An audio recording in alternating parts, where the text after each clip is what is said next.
नमस्कार, सत श्री अकाल, राम राम साहब, हमारी वणक्कम, प्रणाम। आप सभी का ऑल्टरनेट मीडिया में फिर से स्वागत है। मैं आपकी होस्ट गायत्री देवी। हमारे साथ जुड़े हुए सीनियर जर्नलिस्ट रितेश कश्यप जी। रितेश जी का अपना यूट्यूब चैनल है राष्ट्र समर्पण। प्लीज उसे भी लाइक, सब्सक्राइब और शेयर जरूर करें। काफी सारी डेवलपमेंट्स हुई हैं पिछले 8-9 घंटे में, और वो हम सारे डिस्कस करने वाले हैं। सोनम वांगचुक की वाइफ मिसेस सोनम वांगचुक इस वक्त राष्ट्रवादियों की पास जा रही है, उनके यूट्यूब चैनल्स पे जा रही है। And this is the first time I am seeing कि उनके जो स्टेटमेंट्स आ रहे हैं वो बहुत ही अलग तरीके से हैं। पीछे में क्या हो गया कि एकदम से वो 180 डिग्री बदल गई हैं। चंडीगढ़ हाई कोर्ट में, Punjab and Haryana high court में, सॉरी, कुणाल कामरा, अभिजीत दीपके एंड सोनम वांगचुक तीनों को तलब करने की तैयारी चल रही है। उसके अलावा सीजीपी ने कल 24 घंटे तक की मोहलत दे दी है सेंट्रल गवर्नमेंट को। किस चीज पे मोहलत दे दी है उसके बारे में डिस्कस करेंगे। 2873 लोगों के बारे में दिल्ली पुलिस ने कुछ एक स्पेसिफिक डिटेल्स निकाले हैं, उनको भी जानते हैं। उसके अलावा शाह ने जो जंतर मंतर पे प्रोटेस्ट हुए, एक जो चीज टेस्ट की गई जो लोगों को नहीं पता होगी, उसके बारे में डिस्कस करेंगे, that is Abhigyan. Very very sophisticated technologies. Trial चला था, मैं बोलूंगी they were testing the waters right at Jantar Mantar. और उसके अलावा कपिल सिब्बल जी का हाय दिल, मैंने तो पहली बार देखा, बड़ा दिल है उनका, क्या बात है। लॉयर, प्रॉपर्टी डीलर, अगर आपको कभी, और पुलिस वाले अगर पैसे लौटा दें या पैसे दे रहे हैं, तो मतलब थोड़ा सोचने की जरूरत है। समझते हैं, और भी कई मुद्दे हैं, आखिरी तक बने रहिएगा। Ritesh ji, very warm welcome on the show. जी जी, ये मिसेस सोनम वांगचुक को क्या हो गया? वो तो मेरा दिल जीतने में लग गई है, रितेश जी। जी। बिल्कुल यही खेल है। मैं यही बताना चाह रहा हूँ, यही असली खेल है, ताकि आपको लगे कि भाई ये तो गंगा उल्टी बहने लगी, क्या गंगा सीधी थी? हमने इन्हें ऐसा समझा था? क्या ये लोग इतने अच्छे हैं? क्या इतना इनके प्रति, संस्कृत के प्रति इतना प्रेम है? ये ही सोच पैदा करना था, पैदा करना है। ये सारे राष्ट्रवादियों, हिंदू सनातन संस्कृति के रक्षकों के लिए, ये हिंदू भारतीय संस्कृति के लिए यही नैरेटिव सेट करना है। अब एक बार फिर से ये हिंदूवादी जो ये कह रहे हैं कि जो हिंदूवादी जो इनको गालियां देते थे, अब इनके प्रति एक सॉफ्ट कॉर्नर हो जाएगा। और ये जो सॉफ्ट कॉर्नर है, ये भविष्य में आपको एक बात बता देते हैं। कालनेमी का नाम सुने हैं आप लोग?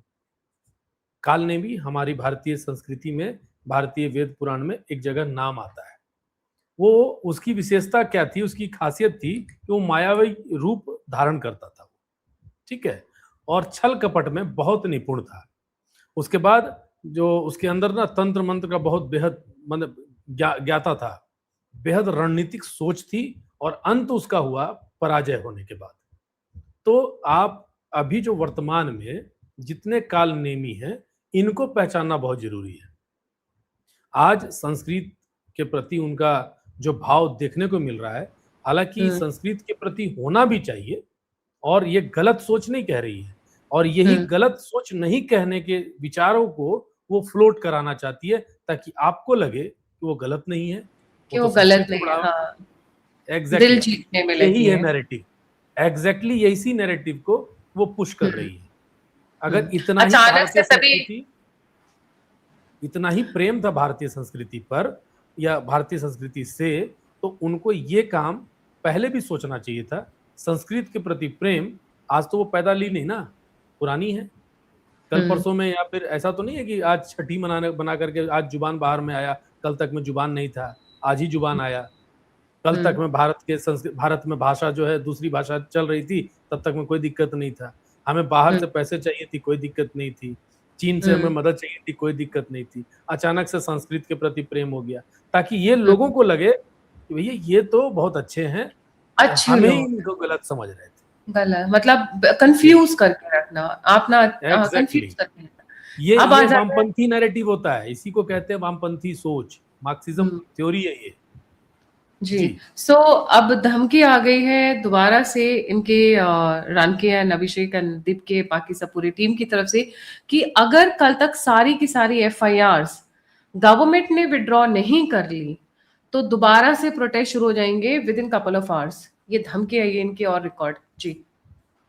ये इनको लग रहा है ना कि ये किसी गांव के चौपाल पे बैठे हैं और अब्बा इनके पंचायत सचिव हैं या पंचायत में क्या बोलते हैं उसको, मुखिया है, हम जो बोल देंगे वो हो जाएगा।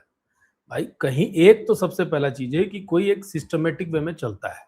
भारत देश है, ये तालिबान नहीं है जहां पे जो फरमान जारी हो गया, नॉर्थ कोरिया नहीं है, हमको बाल ऐसे रखने तो ऐसे ही रहेंगे, वैसे बाल रखने तो ऐसे ही रहेंगे, जो मेरी मर्जी होगी हम वो काम करेंगे।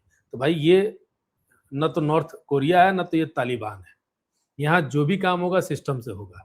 और पहला आश्चर्य वाली बात है जो मैंने आपके चैनल से लेकर के और भी कई जगहों पे मैंने बोला कि आप किसके प्रति इतनी संवेदनशील हो रहे हैं, किसके प्रति, मतलब कॉकरोच जनता पार्टी की बात कर रहे हैं कि उनको किसके प्रति इतना दर्द हो रहा है कि केस वापस नहीं होने चाहिए, केस वापस नहीं होने चाहिए। आप पहले ये स्वीकार कर लो कि आपके लोग वहां पर उपद्रव कर रहे थे और अब उपद्रव करने वालों को आप केस वापस ले लो। लेकिन आपने तो शुरू से ये बात बोल के रखा है कि हमारे लोगों ने कभी उपद्रव किया ही नहीं है। जो भी उपद्रव करने वाले थे उसे भाजपा वालों ने भेजा था, उसे आरएसएस वालों ने भेजा था, उसे भारत सरकार के चाहने वालों ने भेजा था, उसके उसे पुलिस वालों ने सादी वर्दी में घुसाया था। तो जब उनके ही लोग थे हर जगह, तो आपको उनके प्रति क्यों दर्द हो रहा है? अगर आपको लग रहा है कि आपके ऊपर केस वापस ले लेना चाहिए, तो आपको पहले ये आप तो स्वीकार करो कि वो आपके आदमी थे कि उनके आदमी थे। ये बहुत बड़ी बात है और इसी को समझने वाली बात है। तो आप आशुतोष जी की बात कर रहे हैं, सीजेपी अभिजीत दीप की बात कर रहे हैं, जितने भी लोग हैं सब मिलकर बोले कि भैया वो हमारे ही लोग थे जो बसों को तोड़ रहे थे, वो हमारे लोग थे जो सरकारी मशीनरीज को नुकसान पहुंचा रहे थे, वो हमारे लोग थे जो माँ बहन की गालियां दे रहे थे नरेंद्र मोदी को, वो हमारे ही लोग थे जो महिलाओं को मोलेस्ट करने का प्रयास कर रहे थे, महिला पत्रकारों को प्रताड़ित करने का प्रयास कर रहे थे। ये सब चीज स्वीकार करना होगा ना, तब तो सरकार सोचेगी कि हाँ ये इनके लोग थे, चलो केस वापस ले लेते हैं। सरकार भी तो ये सोच रही है कि उपद्रवियों पे केस हो रहा है, उन पे केस किया जा रहा है, सीजेपी के प्रोटेस्टर्स पे केस नहीं हो रहा है।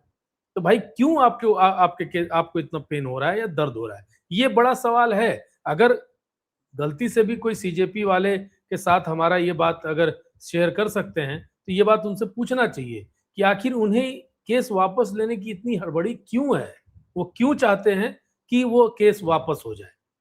और सरकार अगर ऐसे उपद्रवियों की बात मानेगी, अगर इन उपद्रवी सारे इनके हैं तो कल के डेट में सरकार को सरकार चलाने में बड़ी मुश्किल हो जाएगी।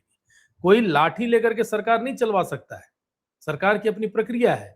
जहां तक स्टूडेंट प्रोटेस्ट की बात थी, स्टूडेंट ने प्रोटेस्ट किया, धर्मेंद्र प्रधान ने इस्तीफा दिया और इस्तीफा की भी लाइन खुद ही अपने आप में स्पष्ट है कि हम नहीं चाहते थे कि बच्चों के जीवन का या वो कानूनी पेचीदगियों में फंसे रहे। ये उन्होंने साफ साफ लिख के रहा। उनको पता था कि ये इस सीजेपी के चक्कर में भारत के बच्चे, जो भारत के लोग, जो भारत का भविष्य है, वो बर्बाद हो रहे हैं और बर्बाद होने की चांसेस है। आप ही का बेटा है, बदमाशी करेगा, बदमाशी करता भी होगा, हमारा भी बेटा बदमाशी करता है। अगर कोई ज्यादा उद्दंड और उपद्रवी टाइप का लड़का अगर उसका दोस्त बन जाए, तो आप ही मना करोगे ना भाई उनके साथ मत जाओ। तो हमारे बच्चों के लिए यही सोच रखते हुए रितेश जी, सरकार हाँ ने दिलवाया इस्तीफा। जी, रितेश जी, अब दिल्ली पुलिस ने कहा है कि 2873 लोग क्रिमिनल बैकग्राउंड 20 से 25 मार्च के बीच में थे। नाउ हियर इज, अच्छा, इसमें से कई लोग ऐसे थे, now this is something to watch out for, या कई लोग इसमें से थे जिसको बहुत ध्यान देने की जरूरत है, जो पॉक्सो जैसे केसेस पे, मतलब छोटी बच्चियों के साथ सेक्सुअल असॉल्ट, बिल्कुल। मर्डर एंड क्राइम्स में इन्वॉल्व थे। ये, अच्छा, ये इन सब की मीटिंग हुई है दीपके की, जो आज मैंने दोपहर में शो किया है कि दीपके, आप क्या यहाँ पे क्या करने वाले, तो प्लीज गाइड अस, इनलाइटन अस कि नीट के पेपर में आपकी पहले 400 क्रिमिनल्स के साथ मीटिंग क्यों हुई है, जो बहुत सारी मीडिया रिपोर्ट्स कह रही हैं। एंड देन 2873 यहाँ पर शाह ने पहली बार इस्तेमाल किया है अपनी लेटेस्ट पुलिस टेक्नोलॉजीज का। जी रितेश जी। जी, देखिए सबसे बड़ी इस बात ये है ना कि आपको भी पता होगा जब शुरुआत हुई थी इस प्रोटेस्ट की, तो शुरुआत में कुछ दिनों के बाद दीपके और ये सारे लोग जो है ना छाती पीट रहे थे कि कोई आदमी नहीं आ रहा है, कोई व्यक्ति नहीं आ रहा है, कोई कोई आ ही नहीं रहा है उनके प्रोटेस्ट में शामिल होने के लिए। मतलब भारत के लोगों ने इन्हें पूरी तरह से खारिज कर दिया था, इस प्रोटेस्ट को खारिज कर दिया था। तो अब क्या है कि इन्होंने क्या किया, क्या होता है कि जैसे भीड़ को देख के भीड़ अट्रैक्ट होती है। बस इन्होंने सबसे पहले सोचा कि भाई जो भी आता है, जितने भी लोग आ सकते हैं, चाहे क्रिमिनल आ जाएँ, चाहे वो क्या बोलते हैं बाहर के पैसे पर पलने वाले लोग आ जाएँ, जितने भी आ जाएँ, हम उनको मंच देंगे। आप यहाँ से खड़े होकर गाली दीजिए सरकार को, अपनी माँगें मंगवाइए, एलजीबीटीक्यू की बात कीजिए, 370 हुँ। की बात कीजिए, टपली हाँ, बजाइए, आप वो तो आइए। ठीक। ये सारी आइए, बस चीज़ें हैं। आइए, उनको भीड़ मैं इकट्ठी ये कर। आगे बताने जा रहा हूँ आपकी बात पे। तो अब क्या है कि इसी चक्कर में ये सारे क्रिमिनल्स आने लगे। भीड़ तो चाहिए थी उनको भी। वो इसी बहाने सोचे कि भैया किसी न किसी तरह से लाइमलाइट में आ जाएँगे। अब भारत सरकार जो है, जो अभी जो आपने बोला, एक अभिज्ञान टेक्नोलॉजी की जो बात की आपने, अभिज्ञान टेक्नोलॉजी है क्या? पहले तो ये समझना होगा आपको। अभिज्ञान टेक्नोलॉजी ये है, इसके तहत आप क्या कर सकते हैं कि आप जो सरकार, भारत सरकार जो करेगी, मैं उसकी बात कर रहा हूँ। एक सेंट्रलाइज्ड डेटाबेस वो तैयार कर रही है अपराधियों का।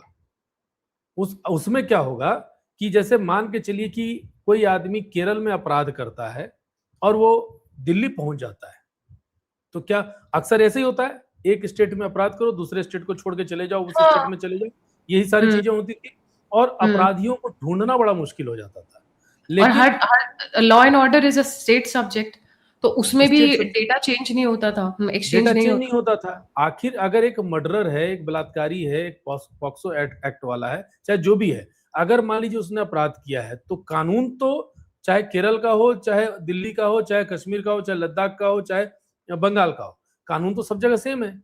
बस तरीका अलग-अलग है, अलग-अलग पुलिस व्यवस्था है जो उनको उठा-उठा के ला रही है। इस व्यवस्था से क्या होगा कि ये सारा का सारा डेटा सेंट्रलाइज्ड होगा और जितने अपराधी हैं और फेस रिकॉग्निशन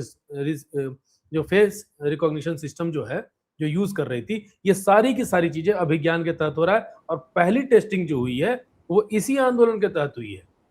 आपको ध्यान होगा, एक कॉकरोच समर्थक जो है एक वीडियो दिखा रही थी, या शायद शायद मुझे लगता है पत्रकार ही थी, कि वो दिखा रही थी, देखिए जल्दी से देखिए, पुलिस जो है हर लोगों के चेहरे को स्कैन कर रही है। वो वही है टेक्नोलॉजी। जैसे ही वो चेहरा स्कैन करेगा और चेहरे, कई चीजें होती है ना, जब अपराधी पकड़ा जाएगा तो उसका फिंगरप्रिंट भी होगा, उसका चेहरा भी स्कैन होगा, ये सारी चीजें डेटाबेस में शामिल हो जाएंगी।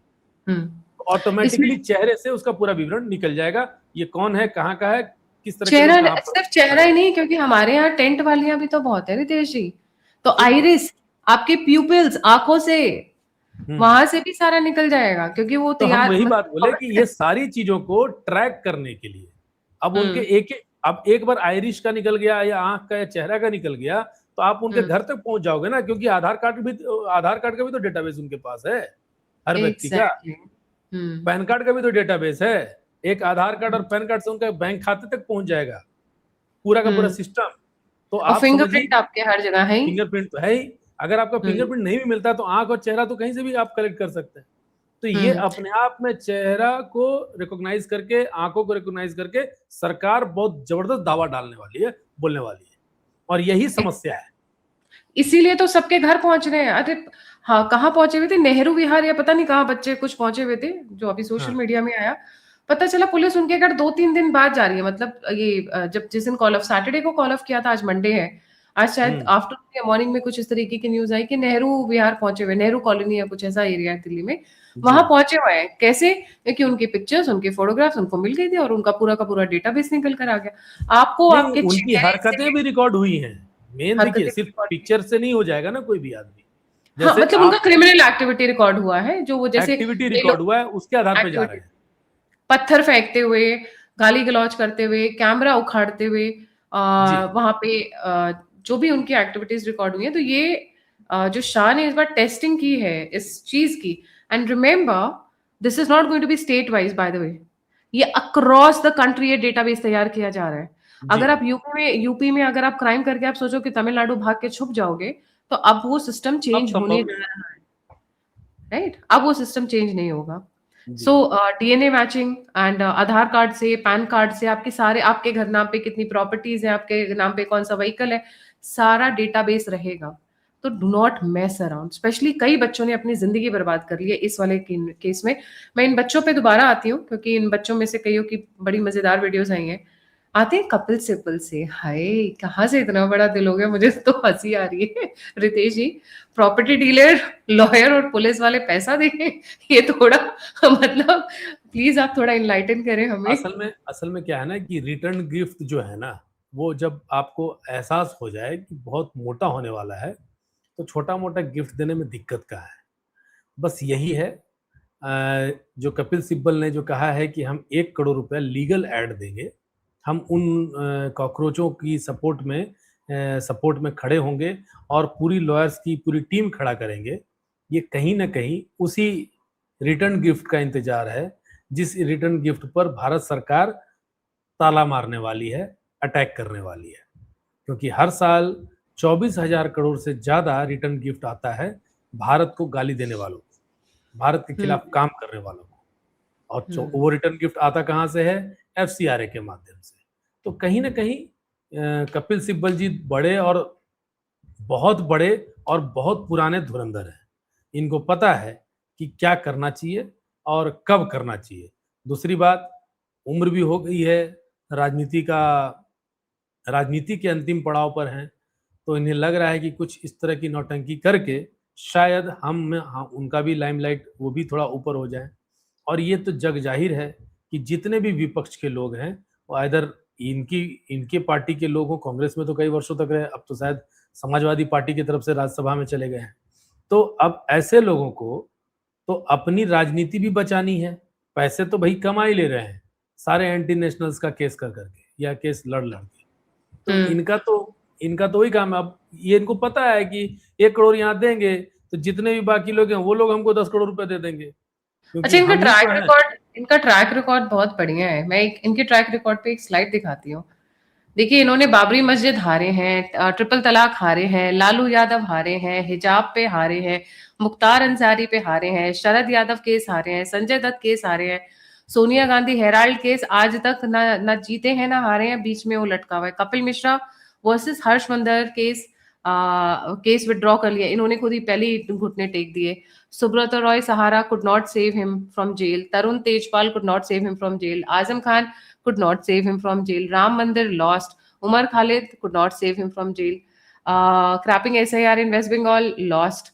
370 lost. मतलब इनके मतलब कोई वकील मैं पहली बार ऐसा देख रही हूँ जो इतने केस हारने के बावजूद भी डिमांड में और मीडिया में छाया रहता है। जी।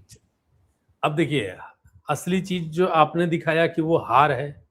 अब सिंपल सी बात है कि कोई ग्लास आप लेकर बैठोगे, तो किसी को खाली आधा दिखेगा और आधा किसी को भरा दिखेगा। हमें उसकी हार दिख रही है और सामने वाले को इनकी ये दिख रही है, इनकी पीआर दिख रही है कि भैया इतने लोगों का केस लड़े हैं, ज़रूर इनमें कुछ विशेषता होगी। हार वो देखना नहीं चाह रहे हैं और इनकी जो पीआर टीम है, वो ये बता रहे हैं कि देखो, हमने राम मंदिर के खिलाफ चुनाव लड़ा, सॉरी केस लड़ा, हमने खालिद के लिए केस लड़ा। तो वो सारी चीज़ें जहाँ से इनको असली में वकीलों की बात की थी, पैसों की बात की थी, जहाँ से माल पानी मिल रहा था, उनके लिए तो इनफ था ना, उनका पोर्टफोलियो तो बड़ा हो रहा था ना। तो वो हम्म। पोर्टफोलियो बना रहे थे, जीत-हार नहीं दिखा रहे थे। क्योंकि आई आपको सी। पता है कि मैं राम मंदिर, अब ये क्या बोलेंगे, राम मंदिर तो आपको पता ही है, सब लोग बिके हुए थे जी, इसलिए हम हम्म। लोग हार गए। वो हम्म। फलना खालिद केस में सारे सरकार बिकी हुई थी जी, सब कुछ बिकी हम्म। हुई थी। तो वो इसके पास जवाब है, हार का कारण पता है इन्हें। लेकिन जो मेन पीआर बनाने का जो काम था, जो लिस्टिंग बनाने की काम थी, वो इनके लिए काम काम करता है, वही इनको इतना मोटा-मोटा पैसा दिलाता है और सबका इंटरेस्टिंग। केस लड़ता है।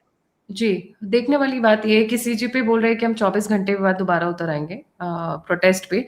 अगर सब के सब को नहीं छोड़ा गया, तो जिन्होंने पत्थर मारा, पुलिस वालों के सर फोड़े, उनकी रिपोर्टर्स के कपड़े फाड़ने की कोशिश की, उनके साथ मोलेस्टेशन करने की कोशिश की, उसको भी प्रोटेक्ट करने आए। अच्छा, इनका चेंज होता जा रहा है बयान। इनको ऐसा लग रहा है ये डेस्परेट हैं। ये मूवमेंट को हाँ, जाने नहीं दे ये इसको जाने नहीं देना चाहते हैं। क्यों? अगर आप नोटिस करें रितेश जी, ठंडा उसके बाद करेंगे क्या? उसके बाद क्या करेंगे? वो मलेशिया से इन्होंने E20 इथेनॉल का कुछ लॉन्च किया था, नितिन गडकरी ने आज गुब्बारा बनने से पहले ही फोड़ दिया, बोलते हैं I am going to sue Meta, X and Google, जो मेरे अगेंस्ट में ये फेक डीप वीडियोस बना रहे हैं। अब तो लड़कियां भी माफी भी मांग रही हैं जिन्होंने फेक इथेनॉल पे वीडियोस बनाई हुई हैं। ऑलरेडी अपॉलॉजी आनी शुरू हो चुकी है। तो अच्छा, दूसरा, जिन लोगों से मिले हैं दीप के खुद, अरे बचाएंगे नहीं तो वो तो मुंह खोलना शुरू कर देंगे। बिल्कुल। भाई 400 लोगों से मैंने सुना है मुलाकात हुई है, हो सकता है गलत हो, क्योंकि अभी मेन ऐसा स्ट्रीम है, मीडिया में और पचास सोशल पचास मीडिया हजार पे रुपया, न्यूज। हम्म। 50-50 हजार रुपया मिलता है वीडियो बनाने के लिए, है ना। अब बेचारे पे अब एक बार 50 हजार रुपया मिल गया, वो वीडियो बना दिए, उन्हें क्या पता था कि इस चिरकुटाई में ये इतना ऊपर से इतना मामला झेलना पड़ जाएगा। तो आप तो हम्म। वो तो कर दिए वो लोग जो 50 हजार के फेवर में चक्कर में। अब हम्म। क्या है कि अब इन पे केस होगा तो 50 हजार के बदले 5 लाख खर्चा हो जाएगा, वकील का खर्चा, आने का खर्चा, जाने का खर्चा, सारे खर्चे हो जाएंगे। अब और उसी गडकरी चक्कर जी में, की टीम पे बहुत स्ट्रांग है इस मामले में, वो पीछे नहीं हटते हाँ। हैं, छोड़ते नहीं है। अब क्या है कि ये जो सारे वीडियो बनाने वाले जो पैसे दे रहे थे इनको, तो अब क्या है कि वो पैसे तो अब कम दिखेंगे। पहले तो शुरुआत में बड़े बड़े दिख रहे थे, 50 हजार पे एक छोटा सा वीडियो, एक रील पे पैसा मिल रहा है, तो क्या दिक्कत है भाई। या 70 हजार मिल रहा है, लाख रुपए मिल रहा है, जिसकी जैसे फॉलोअर्स के ये है उसके हिसाब से कर रहे थे ये। लेकिन अब जो अब समस्या है कि अब ये जाए तो जाए कहाँ। और अगर नहीं, अगर इनके ऊपर केस हो जाता है, तब तो ये खुल कर बताएंगे, देखो हमको 50 हजार दिया था ये वीडियो बनाने के लिए, हमारा दोष हम्म। नहीं है, इनका दोष है। तो अब ये हम्म। डर तो अभिजीत दीपके टीम और उसके बाकी टीम को भी होगा, नहीं, और ये तो उनको ये भी तो होगा जो गडकरी इनको। गडकरी वाली जी की कहानी हो गई। मैं वही पर बोल ये रहा हूँ, वो हम्म। अभिजीत दीपके वाले को भी होगा, और वही समस्या गडकरी के विरोध वालों को भी होगा। तो ये हम्म। जिसने पैसा दिया है, हम्म। देखिए एक चीज बताते हैं, यहाँ जो चीजें चलती हैं आज के डेट में, कोई युवा को E20 का फुल फॉर्म नहीं पता होगा, वो E20 के खिलाफ वीडियो बना रहा है। बहुत हम्म। सारी चीजें हैं, बहुत टेक्नोलॉजी नहीं पता है, लेकिन वो वीडियो बना रहा है क्योंकि वो इसको पढ़ा लिखा लिखाया पढ़ा रटा रटाया एक स्क्रिप्ट मिल जाता है और पढ़ देता है। और वो हम्म। वो एक जस्ट एक्टर है। मेरी बात ये हम्म। समझिएगा, एक्टर जो स्क्रीन पर बोल रहा होता है, क्या वो उसकी बात होती है क्या? नहीं, वो स्क्रिप्ट की डिमांड होती है, और स्क्रिप्ट के हम्म। अनुसार वो रिएक्ट करता है, एक्ट करता है। तो यहाँ से आज की डेट में जो इन्फ्लुएंसर्स का जो बाढ़ दिख रहा है ना, उसमें मैक्सिमम एक्टर ही है। भले चैनल इनका है, लेकिन है वो एक्टर, और वो किसी और की पढ़ी लिखी स्क्रिप्ट जो है वो यहाँ पर रिपीट कर रहा है, और कुछ नहीं कर रहा है। अब इनको ये अब समझ में आएगा कि भाई अब ऐसे नहीं होगा। या अगर आप अपने चैनल पे कुछ बोल रहे हो तो विचार आपके हैं, सोच आपकी है, मामला आप पे दर्ज होगा, और यही हम्म। काम सरकार कर रही है। हम्म। इंटरेस्टिंग बात यह है कि जब सौरभ दास एंड टीम जिस दिन धर्मेंद्र प्रधान जी का इस्तीफा आया था, उन्होंने रिजाइन किया था, उस दिन शाम को बोला कि हम पीसफुल प्रोटेस्टर्स के ऊपर एफआईआर नहीं होगी। आज वो स्टेटमेंट चेंज हो गया है। आज अब वो सबके सबके ऊपर से एफआईआर खींच रहे हैं। अच्छा, इंटरेस्टिंग बात ये है, धर्मेंद्र प्रधान का इस्तीफा सरकार ले सकती थी, एफआईआर सरकार ने नहीं कराई है भाई साहब। उठो। जैसे मैंने कई जेंजी से बात की ना, जिनको ये नहीं पता कि सेंट्रल गवर्नमेंट बीजेपी की है और पंजाब की गवर्नमेंट आम आदमी पार्टी की है, कर्नाटका की गवर्नमेंट कांग्रेस की है, वैसे ही लगता है इन लोगों को भी पहले बैठ के थोड़ा हिस्ट्री ज्योग्राफी पढ़ाने की जरूरत है, पॉलिटिक्स पढ़ाने की जरूरत है। FIR is not by the government, FIR is by the police police. Against the this thing. तो ये उनके पाले का मैटर नहीं है। इसके लिए अब तो पुलिस स्टेशन जाइए ना कि उन्होंने क्यों एफआईआर डाला आपके ऊपर। नहीं, इसमें ऐसा है कि कुछ रूल्स एंड रेगुलेशन हो सकते हैं, सरकार अनुशंसा करेगी कि जितने लोगों पर एफआईआर हुआ है, जो पीसफुल प्रोटेस्टर्स हैं, उन पर से आप मामले हटवा लो। लेकिन हटा लो तो कैसे हटा लो? दिल्ली के जो एलजी हैं, उनके पास ये ऑर्डर जाएगा, और एलजी के अंडर में पुलिस है, तब जाकर के एलजी ऑर्डर पास करेगी। इसकी एक प्रक्रिया है, वो उस प्रक्रिया के आधार पर ये सारी बातें हुई। और दूसरी बात जो आपने पहले जो आपने कहा था कि मैंने पीसफुल प्रोटेस्टर्स की बात की थी, तो पीसफुल की बात नहीं, जेपी नड्डा ने इनके सामने ही कहा था, जितना भी काम संवैधानिक रूप से संभव होगा हम सारे काम करेंगे, और इनको हम पूरी मदद करेंगे। तो भाई उन्होंने भी तो स्पष्ट बोला, इस वाक्य का मतलब किसको नहीं समझ में आ रहा था? मैंने ये बात उसी दिन बोला था कि ये जो होगा ना आगे चल के, बहुत सारे प्रोटेस्टर्स पर से केस तो हटेंगे, लेकिन उन पर से नहीं हटेंगे जो उपद्रव में शामिल थे। और देखिए वही हो भी रहा है।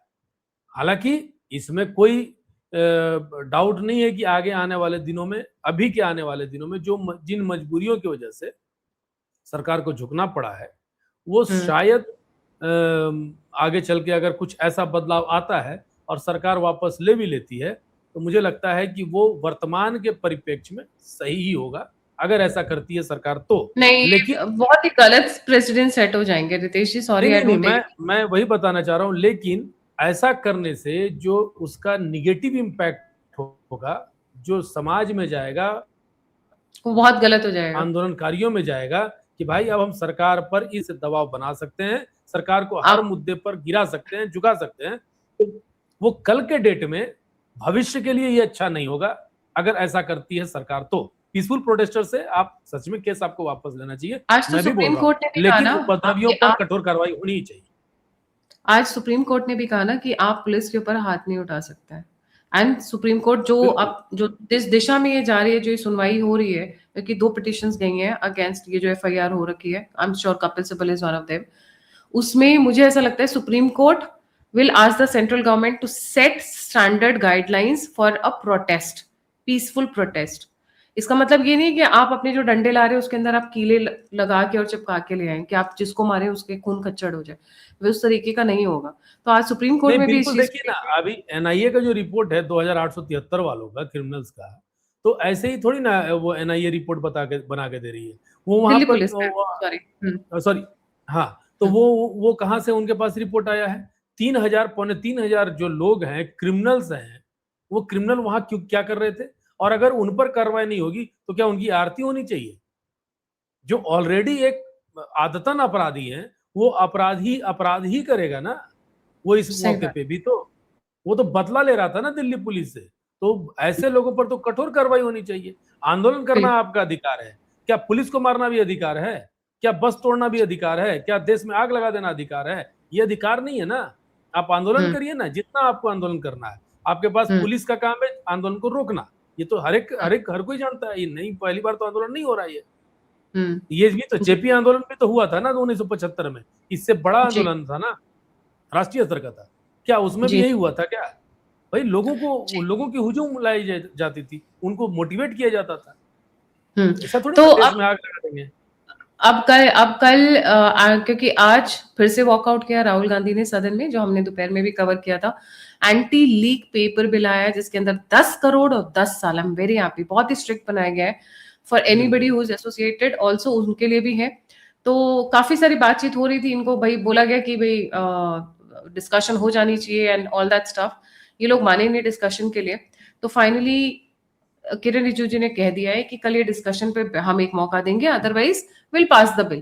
तुम्हें नहीं करनी है discussion, well and good, but quality of discussion and debates has gone down. अगर आप मतलब भूल जाइए, एक हंग पार्लियामेंट का भी एक दौर था बीच में 75 से लेके 85-90 तक, जब पार्लियामेंट मतलब मिक्स्ड सरकारें आती थी बहुत ज्यादा। बिल्कुल। आप देखोगे उस टाइम पे भी डिबेट एंड डिस्कशंस का एक लेवल हुआ करता था। अब क्या है, अब उससे भी डाउन जाता जा रहा है, क्योंकि राहुल गांधी एंड टीम चाहते ही नहीं है कि डिबेट या टॉक हो। तो आप तो उनको फ्री हैंड दे रहे हो ना। आपको तो सरकार को पढ़ के, जैसे कि भाई ये पॉइंट कैसा है, इसको तो आप ऐसे मोड़ लोगे, तोड़ लोगे, या इन्वेस्टिगेटिंग एजेंसीज इसको वो कर सकती हैं, मैन हैंडल कर सकती हैं, गलत तरीके से इस्तेमाल कर सकती हैं। आपको तो क्लॉजेस, सब क्लॉजेस पढ़ के आपको तो उनको कटघरे में खड़ा करना चाहिए। आप क्या कर रहे हो, आप वॉकआउट कर रहे हो, उनका काम आसान कर रहे हो, मेजोरिटी उनके पास है, यस यस यस हो गया बिल पास, बैठे रहो, खाते रहो दही बल्ले और कचौड़ियां और पूड़ियां। आपने तो उनका देखिए काम आसान कर दिया ना। उनको आपको कटघरे देखिए में खड़ा करके क्वेश्चन करना चाहिए, उनको पूरी दुनिया के, पूरे भारत के सामने एक्सपोज करना चाहिए, उनके वीक पॉइंट्स पे उनको टारगेट करना चाहिए। तो आप सड़क पर उतर कर आंदोलन कर रहे हो, जिससे कोई फायदा नहीं होना है। जिससे ये होगा कि जहां जहां से पैसे आ रहे हैं वो सबको ट्रैप होंगे। जो जो आपके क्रिमिनल्स वाले उभर उभर के आ रहे हैं ना उसमें, वो सब पकड़े जा रहे हैं, एंड ऑफ द डे वो सब जेल जाएंगे। आप सफाई करने में हेल्प कर रहे हो उनकी दूसरी तरीके से। देखिए, एनीवे, असल में क्या है ना कि राहुल गांधी की टीम जो है ना, वो उसको उन लोगों को ये लग रहा है कि हम जितनी नौटंकी करेंगे, पब्लिक मेरे साथ बहुत अच्छे से सपोर्ट करेगी, कोऑपरेट करेगी। और हम्म शायद वो बहुत ज्यादा मोटिवेट हो गए हैं कॉकरोचों से। तो उन्हें ये नहीं पता है कि कॉकरोचों से मोटिवेट होने में आपको नुकसान है। आप कोई भी चीज जो है ना, भारत सरकार की बात कर रहे हैं, भारत में नकल की बात करते हैं, पेपर लीक की बात करते हैं, और उसके बाद जब सरकार कानून लाती है तो उस पर भी आप हंगामा करते हैं। तो ये किसके लिए आप कर रहे हैं? आपको असल में ना, आप अपने लिए नहीं कर रहे हैं ना, ये सॉरी, आप बच्चों के लिए कर ही नहीं रहे हैं। आपको ये लग रहा है कि आखिर इतना जल्दी धर्मेंद्र प्रधान ने इस्तीफा दिया क्यों? आपको तो ये लग रहा था कि भाई भाजपा तो कभी इस्तीफा देती नहीं है, अब इस्तीफा क्यों दे दिया? अब इसके चक्कर में क्या हो गया कि भाई हरियाणा वाले परेशान हैं, पंजाब वाले गुगली परेशान हैं। गुगली आ गई, ये तो महीने का प्रोग्राम बना मतलब के बैठे थे। अनएक्सपेक्टेड था ना कि भाई ये कैसे हो गया, ये मतलब बैक कैसे हो गए ये तुरंत भर में, और बैक जी हो गए तो अब ये करे क्या? तो खिसियानी बिल्ली खंभा नोचे, तो ये जी खंभा नोचने में लगे हुए हैं। जी क्लियरली रितेश जी, यही बात। रैपिड फायर राउंड खेलूंगी रितेश जी अब थोड़ा सा। जी petition has been filed in Chandigarh court against Kunal Kamra, CJP founder Abhijeet Dipke and Sonam Wangchuk for allegedly hurting the Hindu religious sentiments at Jantar Mantar. That is a very important news. अब जाइए आप वहाँ के Punjab and Haryana high court में आप हाजिरी लगा कर आइए। अब आते हैं एक वेरी इंपॉर्टेंट न्यूज के ऊपर। एक 11 साल की बच्ची ने, मैं उसकी फोटो नहीं दिखाऊंगी बट चल न्यूज तो दिखा देती हूँ, सुसाइड कर लिया दोबारा से बिकॉज वो 11 नंबर से रह गए। उसने अपने दादा के नाम एक खत लिखा है। इस केस में हर कोई सरकार को जिम्मेदार समझा है। क्या सरकार ने कहा है कि तुम आके डॉक्टरी का एग्जाम दो, इंजीनियरिंग का एग्जाम दो, या फिर तुम साइंटिस्ट बनो, या तुम बीए करो, एमए करो? क्या सरकार ने किया हुआ है? इनके पेरेंट्स को जिम्मेदार नहीं पकड़ा जाना चाहिए? आप क्यों बच्चों को प्रेशराइज कर रहे हो जो नहीं ले सकते? जो बच्चा आज एग्जाम नहीं दे पा रहा है, जो उस प्रेशर को, एग्जाम देने के प्रेशर को नहीं झेल पा रहा है, तो सोचिए 18-18 घंटे ऑपरेशन थिएटर में वो बच्चा कैसे सर्वाइव करेगा? कैसे करेगा ये वो? विषय चलिए विषय ये एक है बार ना, क्रॉस करके।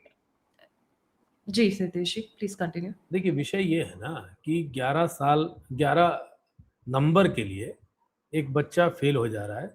क्या एक बार के लिए सोचने का बात है, सोचने वाली बात है, क्या हम अपने बच्चों में पैसेंस लूज करवा रहे हैं या फिर कोई ऐसी गतिविधि कर रहे हैं जिससे उन बच्चों का पैसेंस लूज हो रहा है? क्या इन विषयों पर उनके माता पिता को सोचना नहीं चाहिए? क्या 11 नंबर से आप लूज करिएगा और आप आत्महत्या कर लीजिएगा? कहाँ थे माँ बाप जब उनको ये इस बात के लिए सिखाने का था? और आपने भी एक बात कहा कि जो बच्चा 11 नंबर कम लाने की वजह से आत्महत्या कर लिया, वो ऐसे ही एलिजिबल ही नहीं था, इसका मतलब जो अपने अपने आप को प्रेशर नहीं झेल नहीं सकता है, देखिए, वैसे हम तो लोग कई वो बार कहते डॉक्टर हैं भी बनने की। डॉक्टर के हाथ में, डॉक्टर भगवान बन जाते हैं कई बार। देखिए जब हम हारे हुए होते हैं और हम हॉस्पिटल जाते हैं, कई भी, मैं कई बार हॉस्पिटल्स गई हूँ फैमिली मेंबर्स के कॉन्टेक्स्ट में, हम उस वक्त बेबस होते हैं और हमारी सारी आस डॉक्टर्स के ऊपर होती है। और वो डॉक्टर्स, हम कई बार उनको, डिस्पाइट द फैक्ट कि एलोपैथी आपको पसंद हो या नहीं पसंद हो, लॉन्ग टर्म में, अभी शॉर्ट टर्म में तो वही काम आती है, आप बिल्कुल। उन्हीं की तरफ आसरे से देखते हो। कई बार डॉक्टर्स को हमने कोविड में देखा है कि वो जमीन पे सो रहे हैं। जब आप इस तरीके, आप एग्जाम का प्रेशर नहीं झेल पा रहे हो, तो यार आप बाकी का प्रेशर क्या झेलोगे?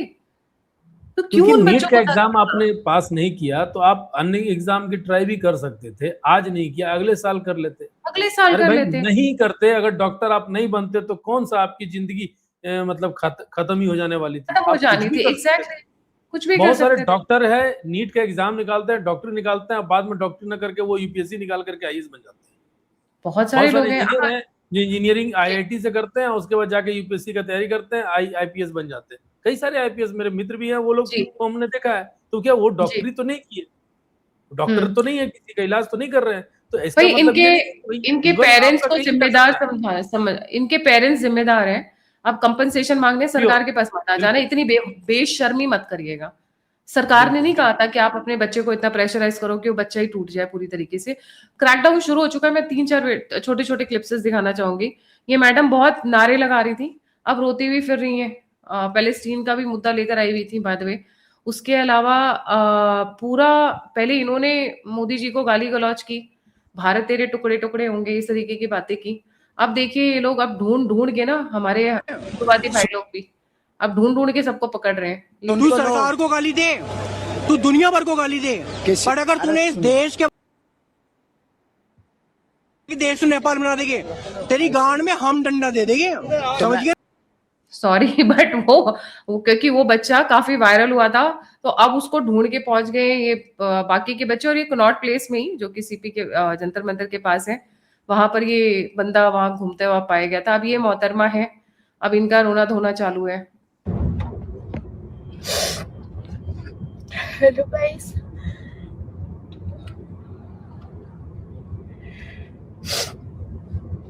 मुझे यार रोने की एक्टिंग भी अच्छी यार नहीं अब कर मैं रही। आपसे क्या बोलूं। क्या बोलूं, वहां पे जब खड़ी होके गाली दे रही थी तब तो ठीक था, ये अब बोलने लायक ग्लिसरीन ही डाल नहीं है के ये।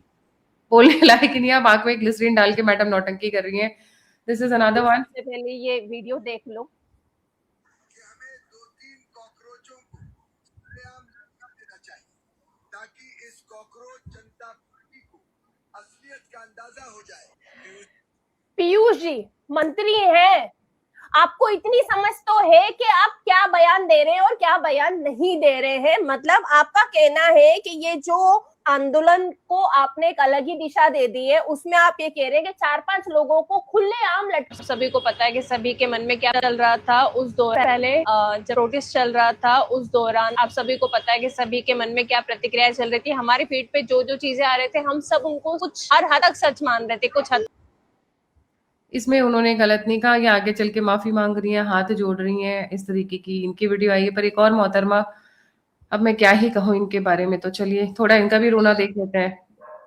3-4 घंटों से घूम रही थी, जाते जाते वहां पे एंट्री करी थी, बस कुछ बट रहा था और भीड़ में ऐसे चले गए और फिर 5 मिनट नहीं हुए, 5 मिनट नहीं हुए और पॉकेट से फोन निकाल लिया गाइस। आईफोन, फोन निकाल लिया। ये पिज्जा खाने गई थी, इनका प्रोटेस्ट आईफोन चोरी हो हमेशा गया। हमेशा याद रहेगा। अब फोन तो मिलेगा नहीं क्योंकि वहाँ के जो आसपास के पुलिस स्टेशन थे, वहाँ पे 3-4 पुलिस स्टेशन थे, सारे पुलिस स्टेशन में घूम ली हूँ, तो सब कह रहे कि उस वाले पुलिस स्टेशन में जाओ, वहां जाओ 12। कोई फायदा नहीं है ज्यादा लंबा देखने का। ये पिज्जा खाने गई हुई थी, फ्री का वहां पे, और मेला देखने गई हुई थी, और उसमें इनका आईफोन चोरी हो गया। खैर ये भी एक अपने आप में पीस थी। चलिए ये वाला भी देख लेते हैं। That will be the last one. Oh sorry sorry sorry.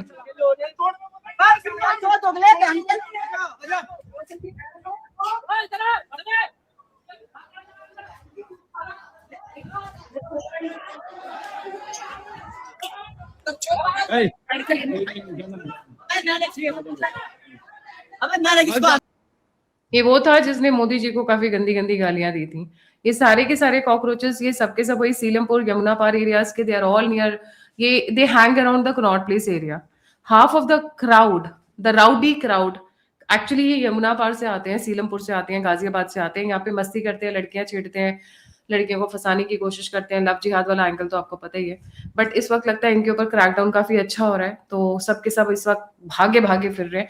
एक मैडम का तो वांटेड का पोस्टर बना के लगा दिया गया कई जगह दीवार पे, असल में स्पेशली अपने गुर्गों को बचाने के लिए दोबारा अगर नहीं आएगा अभिजीत दीप एग्जैक्टली सीजीपी वाला, तभी फिर उतरने क्या की होगा धमकी दे रहे हैं। आगे चल के। अगर ये वापस आंदोलन करता है तो हम्म, फिर क्या, अभी तो अब ये आंदोलन क्या चीज बोलकर करेगा। अब समस्या ये है, केस वापस लो, इसके लिए आंदोलन हम्म, करेगा। ये तो नहीं बोलेगा कि धर्मेंद्र प्रधान इस्तीफा दो, अब तो हो गया हम्म, इस्तीफा। अब ये बोलेगा सही क्या बात। जाके। मुझे लगता है ना कि एक राउंड इसको इस्तीफा, सॉरी, इसको एक बार आंदोलन कर लेना चाहिए। इस बार मुझे लगता है कि इस बार दिल्ली पुलिस छोड़ेगी नहीं, तोड़ेगी, एकदम खुल इस बार के और दिल्ली दिल पुलिस खोल के तोड़ेगी। तोड़ेगी, आप सही कह रहे हैं। Thank you so much Ritesh ji for joining. जाने से पहले सभी व्यूअर्स से रिक्वेस्ट है, लाइक सब्सक्राइब और शेयर करना ना भूलें। अगर आप मेरी सहायता करना चाहते हैं तो दिए हुए नंबर और यूपीआई पे आप मुझे सहायता कर सकते हैं। आप मुझसे जुड़ना चाहते हैं, इन्फॉर्मेशन शेयर करना चाहते हैं, तो मेरा ईमेल डिस्क्रिप्शन बॉक्स में। इसी के साथ जय हिंद, जय श्री राम, हर हर महादेव। हर हर